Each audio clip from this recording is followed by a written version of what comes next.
Hello everyone. Once again, I would like to welcome you all for today's webinar from Edureka. The topic is a day in the life of Linux administrator. First of all, I would like to introduce myself. I'm Saran Kumar.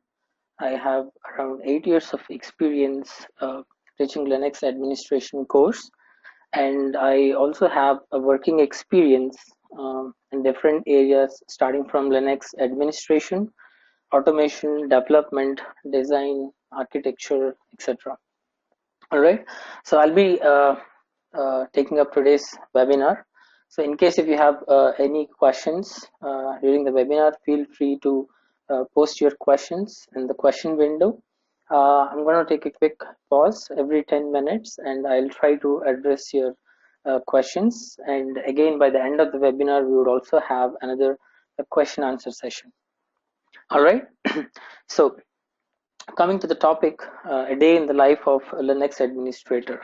So today I'm gonna start this topic by providing some information, some general information about a Linux operating system, and the importance of Linux operating system, the role it is playing in today's technology-driven world. Why is it considered so important? And then what are all the different options that are available in the Linux world specifically, what are all the different roles that are being played, and who are all the big corporates who are funding it, and some basic information in the beginning, and gradually we'll move into the actual topic about the day-to-day tasks that are being handled. Just some background in the beginning, and gradually we'll move on to the rest of the topic, our main topic. All right, so feel free to post your questions in the meanwhile if you have any. So by the end of this webinar, so our objective is to help you uh, to gain some exposure about the importance of the Linux, and what are all the different use cases that we have, and what are all the different opportunities you have, and in general, so what are all the different things being a Linux administrator a person does as a part of his daily job. Okay, so we'll cover, apart from the basics, we'll also do a little deep dive into each of the tasks, some broad categories which are displayed on the screen, like what are the different types of installation and upgradation processes that are being taken care of. All right, and with respect to the administration part, taking it as a core, you would also have other concepts of user administration, disk management, and then taking care of LVM storage migrations, configuring different types of services, all right, providing support, like that, whenever there are issues, how they are being taken care of, what kind of troubleshooting being done, what are the different kinds of issues that an administrator faces. All right, so like that, we will slowly get into a list of topics which are as a part of this webinar. Okay, so among the different tasks that I'm going to talk about, all right, so just remember one important thing, that every administrator is not responsible for all this range of tasks. All right, so there are different uh, categories under it. All right, so the people are uh, being given, they're made responsible for some portion of the different types of tasks that I have listed so far. All right, so we'll just quickly go through the different types of administrators we have and how these responsibilities are being given to them. All right, so first of all, why Linux? A quick introduction about the Linux operating system in general. All right, so why is Linux gaining so much of popularity? Why is it being considered, the most preferable one for at least some use cases? All right, so the first important thing, as you can see here, so it is Linux is freely available. Okay, so when I say freely available, so the operating system, you can install it without paying even a single penny, and you can also tweak the operating system, make changes to it, add additional utilities or existing or additional applications to it, or you can also remove some of the features out of it. All right, so like that you can make any changes as per your requirement, as per the use case that you have. So that is the advantage of Linux operating system. In fact, there are thousands of developers across the world who are uh, uh, who are spending their free time in order to contribute to this operating system. All right, so every developer, they are contributing back to the open source society. All right, open source community, with a single aim that this must be, the operating system must be available free to every person, and they should be able to use it the way they wanted to make use of it. All right, and some of the other use cases as mentioned here, I would like to quickly start with the second one, which is multiple distributions. So if you see, there are around uh, uh, as of today there are like more than 600 distributions. All right, 600 Linux distributions that are available. So let me just make this word clear. When I say distribution, I've started with Linux operating system. Now I'm saying distribution, right?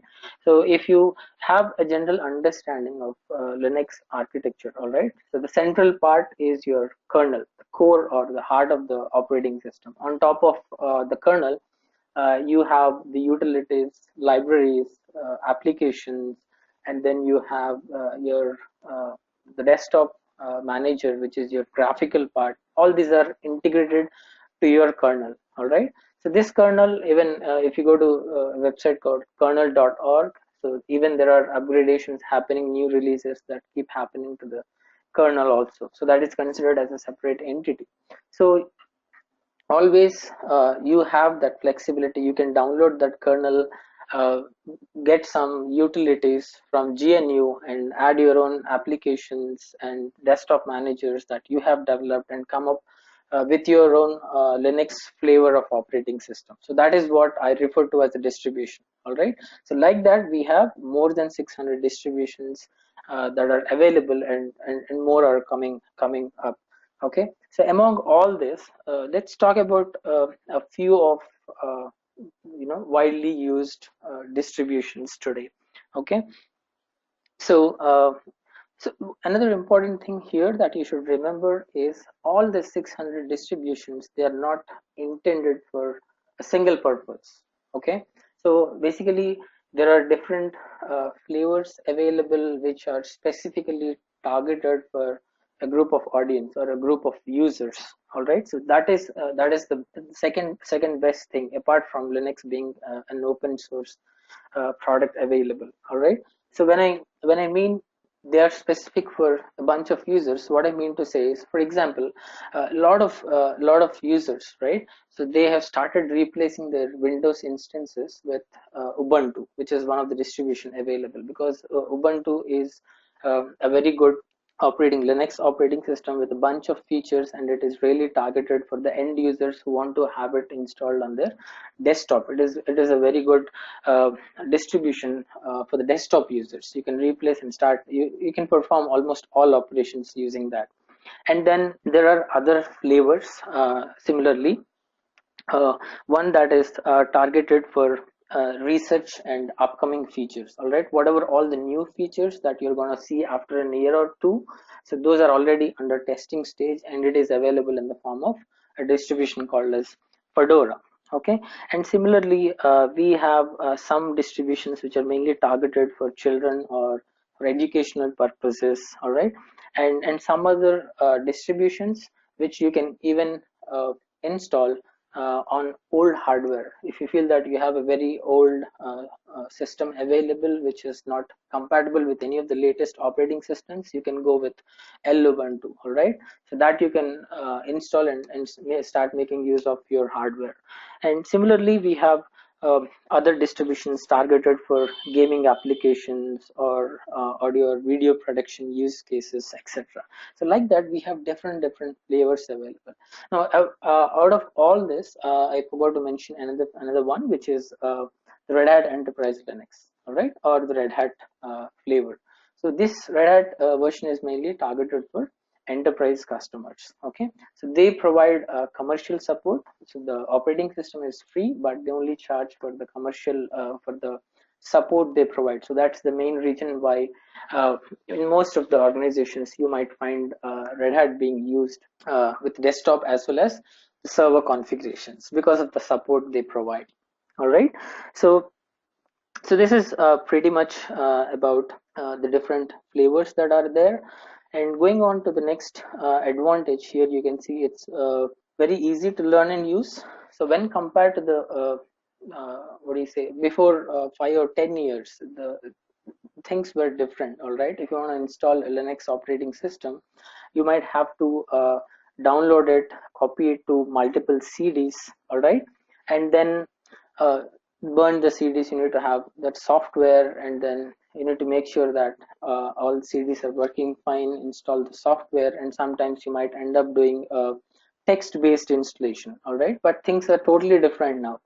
You can have a live USB using which you can perform the installation. You need not have writing software or anything. Even the size of the operating system has come down. You can even have some distributions which are less than 1 GB of size. You can have it on your USB drive, and then you can simply perform the installation, just a bunch of steps. I'm going to show you some, one of the installation process as well. It's very easy and user friendly also. And at the same time, you can try flavors like Ubuntu, which are very user friendly, and the graphical end is pretty much easy for anyone to start, as a desktop operating system. And coming to the next point, virus free. I would not say that a Linux operating system is completely virus free, but it is worth mentioning that if you're using a Linux operating system, then you need not. It's. I mean, you just have to worry very little in terms of the viruses or any kind of other such issues, because the way in which the Linux operating system works, the kind of security that is in place, it will not allow these viruses to start infecting your system soon, because you need to explicitly give a permission in order to make that thing happen. All right, so generally, right, what happens is usually these viruses are spread. Take one example, like in the form of emails. So if you just open an email, automatically it starts working, right? It gets downloaded and starts working. But in Linux, it doesn't work that way. So even if you open an email, even if there is a download that you have done, again you need to explicitly give permissions for the uh, software or for anything that you have downloaded, so that it gets executed in the system. All right, so there are a lot of other things, security measures in place. So that's one of the reason why Linux is considered safe. And not only I mean these security measures, but still we also have some antivirus softwares that are available in the market. Like one of the software is ClamAV, which you can install it as an additional security measure. All right, so that's the extent to which we can have a security for our system. Okay, and then next comes fast and effective. There is always a kind of a debate in between. So I'm not trying to point out other operating systems, but I'm just talking about Linux. So what I mean to say is there is always a debate between whether the Linux is comparatively faster or not. But when there is a debate, it is clear that a lot of people have already tested a Linux operating system, and they felt that the Linux operating system is faster. So forget about the comparison part, but at least it is clear that the system is faster. Okay, so like that, these are some of the advantages of Linux operating system. Okay, now let's move on. So we have, the name of the topic is a day in the life of a Linux administrator. But nowadays, you may find, all right, that there are a lot of designations that are usually being given for the Linux administrators. Okay, so it could start from a server admin or a pure Linux administrator, Linux admin, network administrator, or some of the profiles that we have displayed here. It would be a system engineer or a software engineer all right. So the designation doesn't matter, all right. So these all these different designations of the people, they'll be involved in one or more of the roles that are being played. So we have displayed those list of things here in this particular screen. So starting from installing the operating system, and then whenever you have a new version available, you might want to do some upgradation work, all right. We'll also just quickly go through the different types of installation processes that are there, that a Linux admin is responsible for, okay. And then the next one is doing patching, all right. So whenever you have a new patch available, you know that every operating system would be made up of a lot of packages and a lot of libraries, a lot of things are involved. So the development keeps on going. You would be getting a lot of patches. There would be bugs in your system, all right, that needs to be fixed, and we'll have a patch in order to fix that. So this is also a continuous process. And then if you have observed, a lot of applications usually, right, they'll be launched first with respect to the Linux operating system. So at least personally, I have observed that at least it could be a new application, new database, or some other software.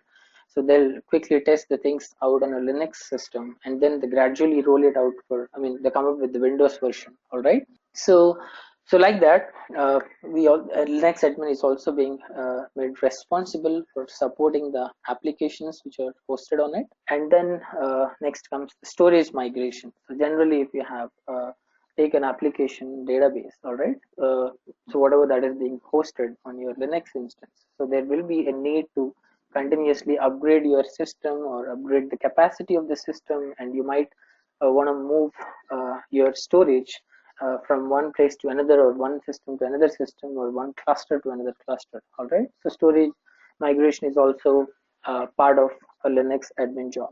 So moving on to the next one, user administration, taking care of all user related activities, starting from creating the users. You might have observed different groups in your company, uh, each group responsible for a different team or a project like that. So it's basically the Linux admin who is responsible for it in case if the users are being created in a Linux server, all right. And then moving on, we have installing and configuring servers or services. So if you have heard about different kinds of servers, starting from a web server or an Apache server, all right, and moving on to a DNS domain name server, DHCP server, dynamic host configuration protocol, FTP server, and then you have NTP server, network time protocol, like that. There we have a lot of different server configurations. In fact, there would be a dedicated team that maintains each of these server configurations. Mostly the application support guys, or the admin guys who are responsible for application support, they also handle the web servers part, which are being hosted on top of it, all right.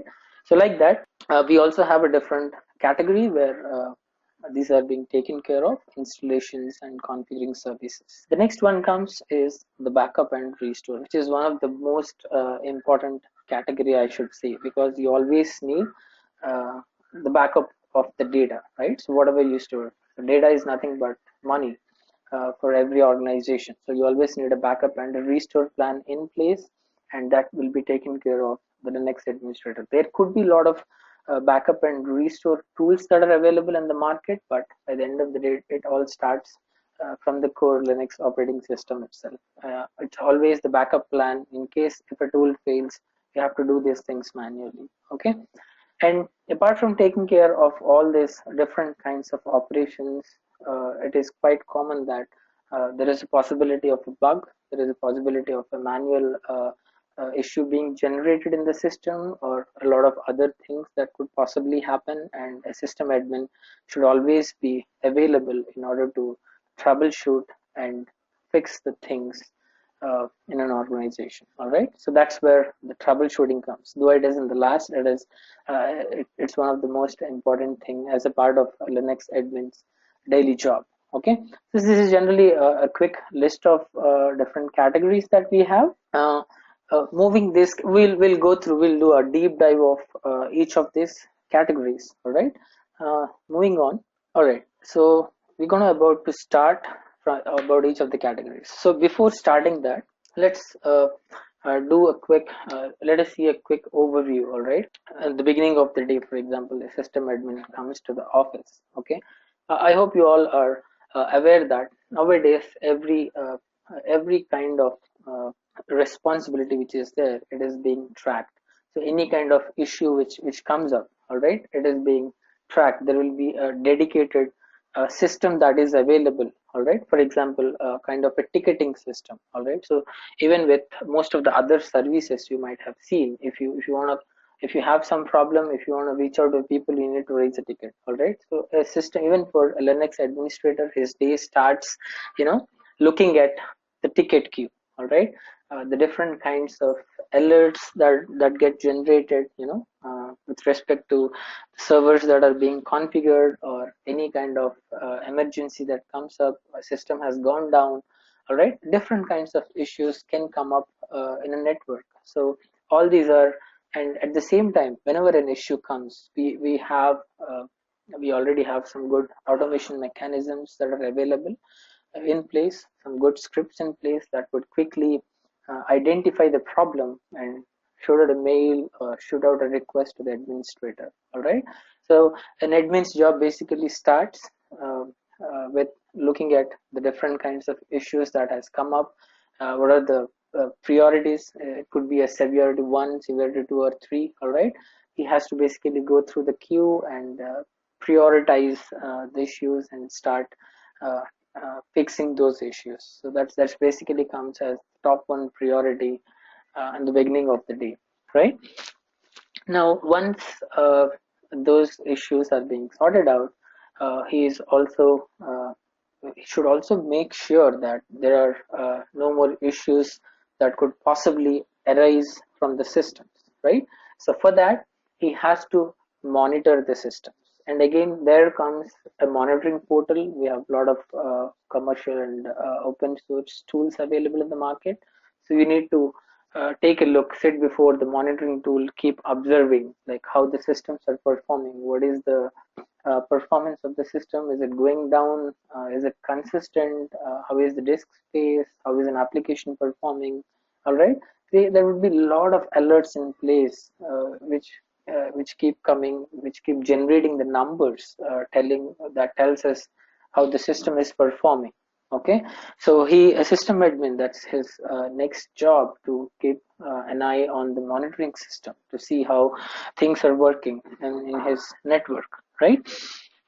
Now, apart from these two, you must have seen the third use case, which is like ad hoc requests. Every time if you have an issue, you quickly try to call the admin requesting him, because it's a very small thing that you want to get fixed. You may not want to raise a ticket for it. Like that, there would be a bunch of things, ad hoc requests that Linux admin usually takes care of, right?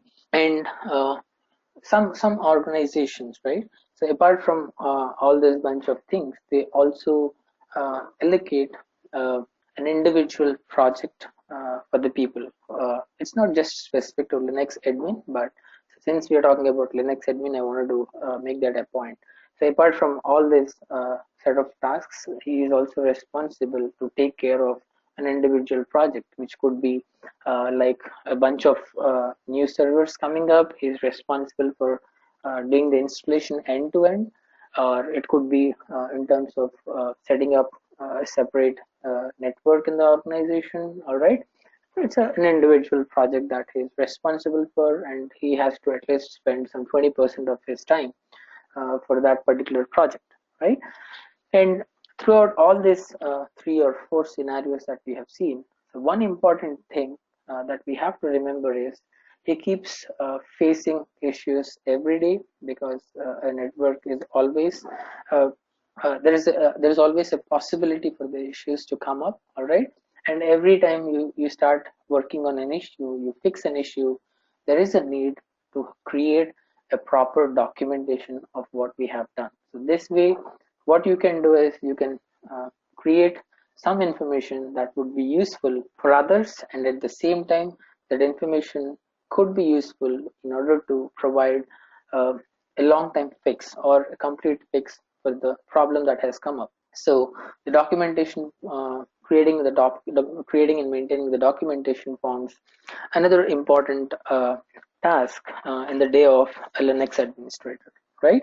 So, and apart from this, so we almost covered four important things, and the last important part is, uh, as I've said, not only it is applicable when you are configuring something, it is also applicable when you are troubleshooting something. So you need to maintain the documentation when you're configuring services, and at the same time when you're troubleshooting the things. So troubleshooting, fixing the problems, all right. There are different kinds of problems that might come up for system admins, like some additional problems that I wanted to mention are, there is a request that a mail is not being properly delivered, all right, or there might be an issue with an application, or a compatibility issue. There might be a need to upgrade the system, all right, or there might be a request stating that the system is not performing well. There is a need to tweak the performance, right?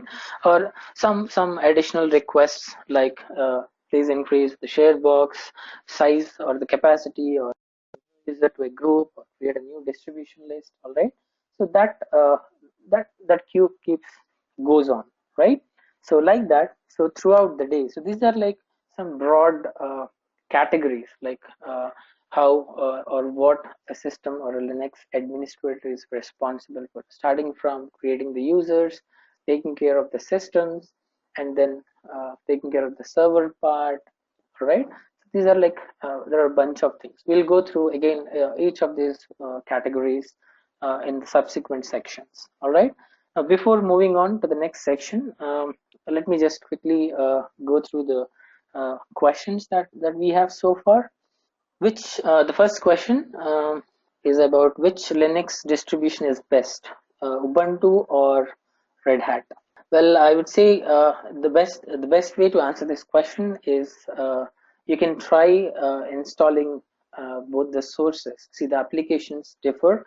So a lot of people, for personal use, a lot of people prefer to use Ubuntu. There are also good communities available who can help you with your queries and all. With respect to Red Hat, the support is, I mean, you need to pay for the support. So that's the reason why mostly it is a good fit for enterprises. All right, but both are having a good set of applications, and their good distributions that you can make use of. So for personal use, I would suggest that you go with Ubuntu.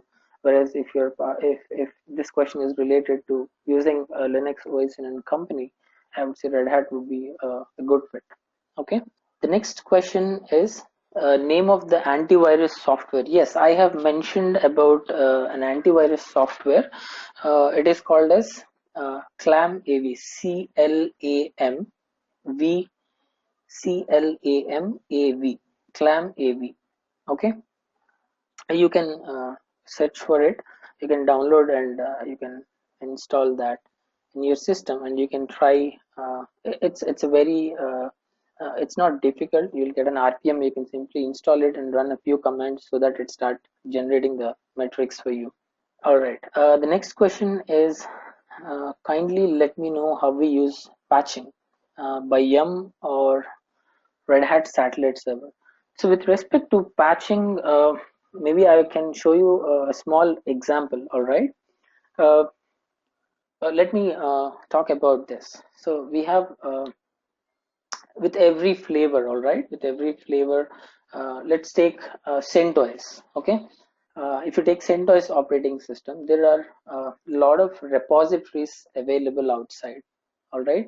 So if you have installed a Linux operating system, and if you want to upgrade a particular package, all right, or if you want to install some new utility which is not available by default, all right.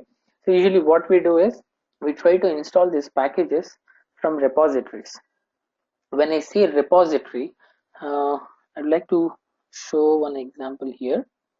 Okay, if you can look into my screen. Okay, so this is the website CentOS website, all right, mirror.centos.org. So from this website, you can download the ISO file, you can download the packages, whatever you want, you can download it manually, and at the same time, you can configure your system in such a way that all the new packages would automatically get downloaded from this particular website. Here you can see uh, all the different versions that are being listed here. Okay, so CentOS 7 is the latest version. Let's take 6.7. Okay, so here you can see there is a folder called ISOS and then OS. So this is about the packages. So depending upon your architecture, you can choose one, and then packages. So there are a lot of mirrors available, all right, out there, specific to the continent or specific to the country you're living. So it's just that, I mean, if you have done the installation automatically, these are already configured in your system in a folder called etc yum.repos.d.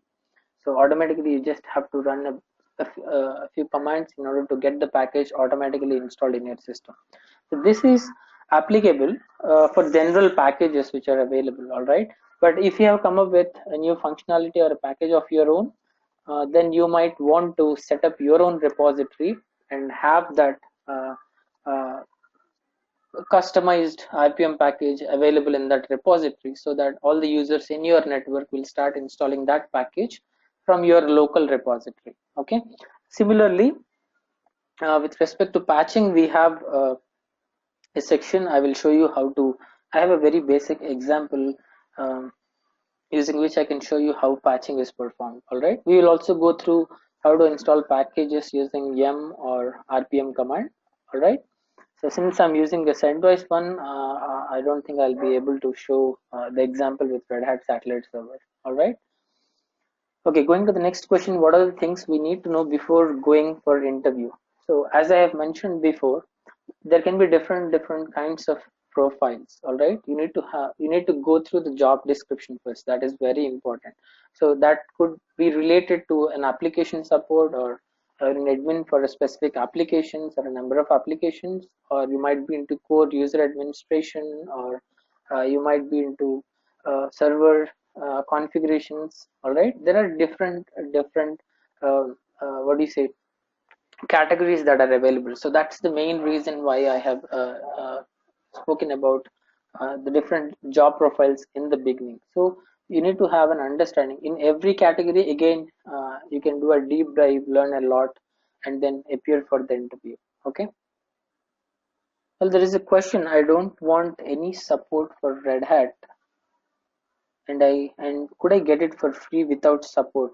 Well, till Red Hat 5, you should be able to get it. You should be able to get the operating system, but I heard that uh, only for commercial users now. That, I mean, it has. I think it has changed a bit from Red Hat 7.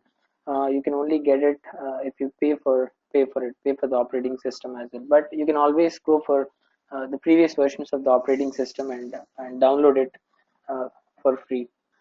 So we have another question. Can we make modifications to kernel? Yes, you can. I mean, that is one of the main objective of the open source. One of the main goal of the open source community. You're always free to download the latest version of the kernel from kernel.org, and you can modify your kernel. So another important what do you say, job of Linux admins, before upgrading their systems to the next version of the operating system, usually what they do is they download the latest kernel, all right, and it is possible uh, to add that kernel to the existing operating system. That means imagine the operating system, all right, as a ball with multiple cores. The central core is the kernel. You can remove that kernel and add the new kernel and then start your operating system. That way they check whether the applications are compatible with the new kernel or not, whether the security. So there are a lot of security measures or the scripts that are being implemented. So they'll check their compatibility with the new kernel that is available. So absolutely yes, you can make modifications to the kernel. You can kernel is made up of modules. Okay, so you can remove the modules as and when required. You can add new modules. So whatever, in case if you have created a device driver, for example. All right. So you have that software. You can load that driver into the module and check the compatibility. You can do all sorts of operations. Okay. So next question is, what is the standard way to do patching in production environment? So uh, for this particular session, I'm going to give you a very small example on how to do patching. But again, when it comes to production, it depends on, see, it's not just that the Linux flavors, people would also be using Solaris or IBM AX servers, all right? So it varies. The methods that they follow would be a little different, but I can only give you a very basic example to have a quick understanding of how patching works. Okay. Uh, and final question: which distro is best among Red Hat, CentOS, Ubuntu for learning Linux system administration? Uh, well, uh, uh, okay. Let me answer this question this way. All right. Uh, as far as I know, a lot of organizations, they make use of Red Hat because of the commercial support. All right. So thinking that way, so CentOS is nothing but a Red Hat operating system. If you simply remove all those, what do you say, their brand symbols and all, if you simply remove it, it's nothing but your CentOS operating system. Okay, so you can quickly start with CentOS. I have showed you some of the links. You can download the ISO and quickly start. Learning about system administration. That way it would be also useful in case if Red Hat is being used in your organization. Yeah, that's pretty much. For desktops, I would suggest that you try Ubuntu once. Both are freely available, CentOS and Ubuntu also. Okay, the next question: can we connect Ubuntu desktop to Red Hat server? Absolutely, yes. I mean, you're always you can have the connectivity. There is no issue, as I've mentioned, right? It's just that some of the uh, applications, that would be some of the utilities, will be a little different. The commands might be there will be a small difference in the naming convention, but by the end of the day, these are all Linux instances, and you can always connect from one instance to the another. So I mean, as a part of the installation, I haven't mentioned, you can have a VMware installed and have multiple instances like Red Hat and an Ubuntu, and then you can try doing an SSH, that means connect from one system to the another, and you can test all the utilities and features, etc. Okay, so with this, let's move on to each of the subcategories that we have. Okay, the next one is installation and upgradation. So with respect to installation, I just wanted to show you a small document, but I'm not gonna going to talk about this entire documentation. All right. So it's a quick reference guide that I wanted to show you, just to give you a feel. I mean, for the newbies who are very new to Linux. All right, just to show you like how easy it is to perform the installation. So I mean, you all would have done installation of Windows operating system, Mac, or some flavor of Linux operating system. So by the end of the day, the process would more or less remains the same. All right. I mean, if you take Linux, I would say it's much easier. Okay, but the difference that I wanted to talk about with respect to installation is the type of installations. Okay, so it's not always like you sit before a system and you use a DVD or a CD and perform the installation. Okay, it's not the only option that we have with Linux. So we have automated process in order to install the operating system on hundreds of servers. All right, so that is called as a Kickstart installation. All right, so the moment you complete the installation process, a configuration file gets generated, which in turn you can make use of and perform, and you can automate the process of installation in your network. Okay, so quickly, the process would remain the same. So this is the first screen. In case if you have a CD or a DVD, if you have started, this is for CentOS 5. All right, so here you can see the installation upgrade options which are common. And then there is also additional option called F2. If you press F2, all right, these are the additional options. You can quickly do a hardware probe. You can test the installation media, CD or a disk that you have. You can enter into the rescue mode, which is useful in order to do some troubleshooting and all. Okay, and then you can also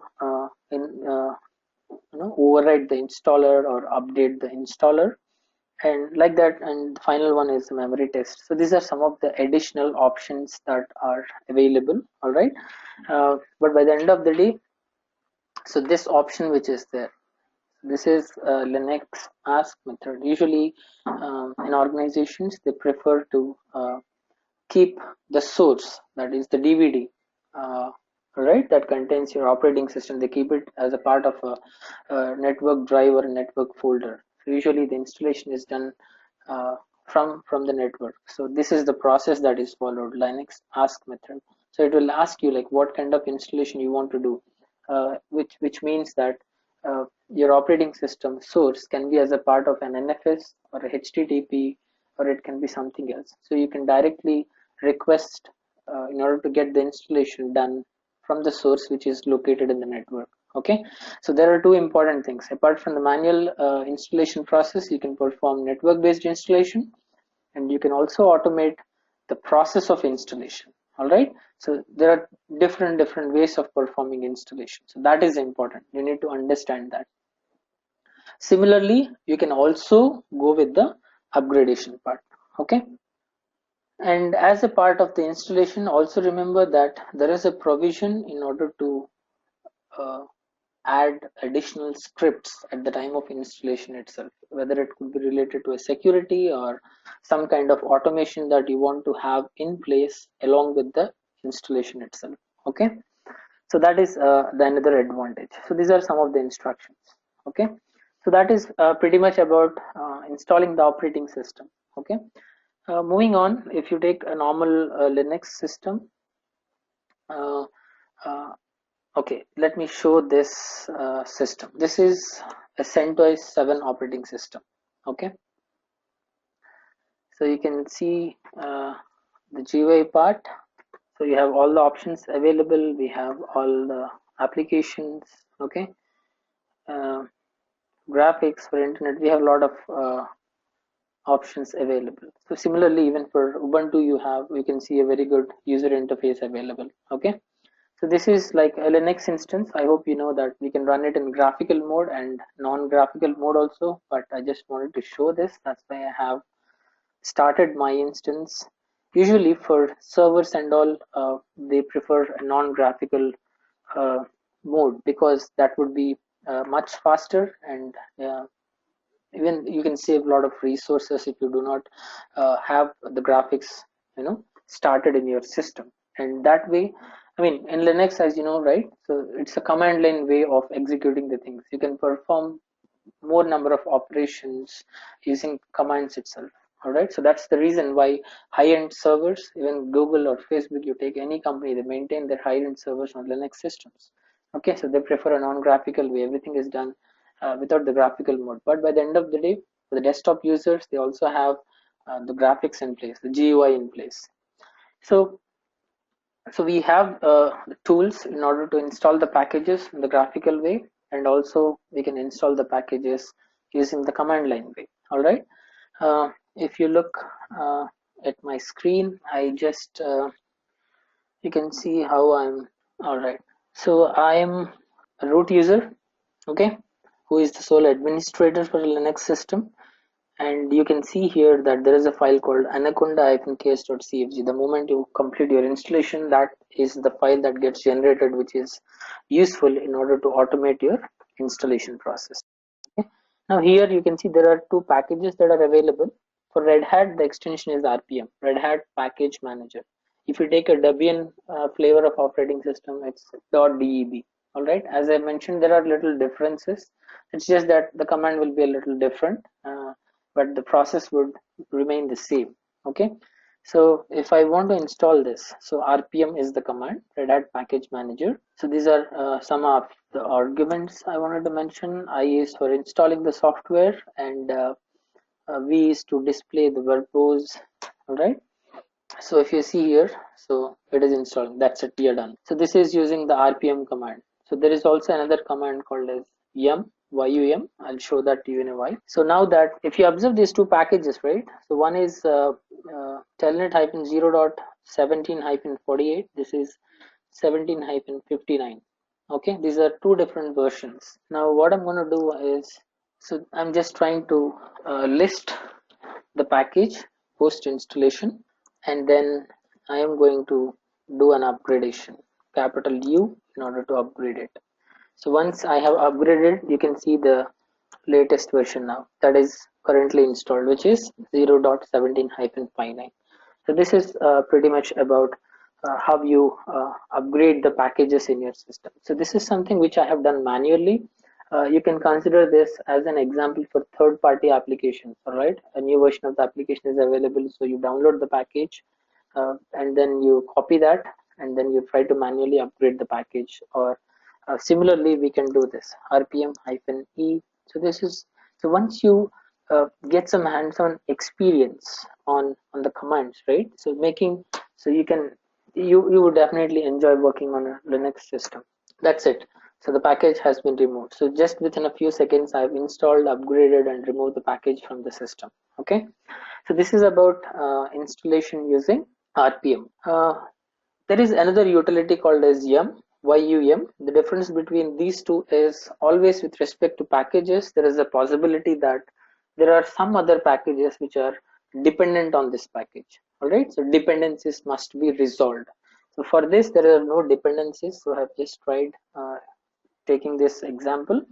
With respect to yum, for example, let me see whether Firefox package is installed or not. So as I have mentioned, there are a lot of repositories available. I need not have to download the package. So this one, I downloaded it just for an example. So now you can see my Firefox package 24.5.0-1. Okay. Now I want to upgrade this package. Upgrade Firefox. For yum, you need not have to provide the name of the version and all. You just say upgrade Firefox. It will check for the latest version of the Firefox, and if it is higher than the existing version, it will also check for the dependencies, and then it will install everything in your system. So that is the best thing about yum command. Okay, so you can see here, right? You can see it is looking for some fastest mirror here. So these are the mirrors that I've mentioned. So it will look based on your location for the nearest mirror, and it will try to fetch the package from that mirror, and it will also check the dependency and try to fetch those packages. See, you can see here it says that this particular package will be updated, and you can also see processing dependencies. So I asked for Firefox, and these are some of the packages which seem to be related to it. So it is about to download all these packages, and it is asking me for confirmation. If I say yes, it will download all these packages and it will install in your system. Similarly, with a single command, which is yum space update all, you can completely update your system with all the latest packages, just one command. All right, so that is how the packages are installed. In case if you have configured a local repository, then yum will go and fetch the packages from your local repository. Okay, so that's very interesting, right? So it's a very easy process, and you can also make sure that before installing, you can quickly check whether you can whether you want to install the dependencies or not, or whether you want to install the packages or not. Even uninstallation process is very simple. Coming to the next part, I have just included a very simple example of how patches are created in the system. Okay, so this particular example, if you see, so we have two C programs. Okay, one is hello.c, another one is hello new.c. So basically, these are two different versions. One is the latest one having new changes. Okay, so what we are doing here is we are trying to create a patch file. So patch file, basically it contains the difference between these two programs. So what was there before, what is going to happen post the patch operation. Okay, so you can see the output here in between these two files, and we are passing this as an argument to the patch itself is a command. So we basically pass the patch file to the patch command, which does the patching part automatically. Post this operation, your existing file will get updated with all the changes that you have requested. Okay, so along with this particular operation, we also have a provision. That means there are different types of other features that are available, additional options that are available during patching. That means you can try taking a backup of the file during the patching rather than completely overwriting it. All right, or you can just try to validate the operation, and like that we have a lot of additional options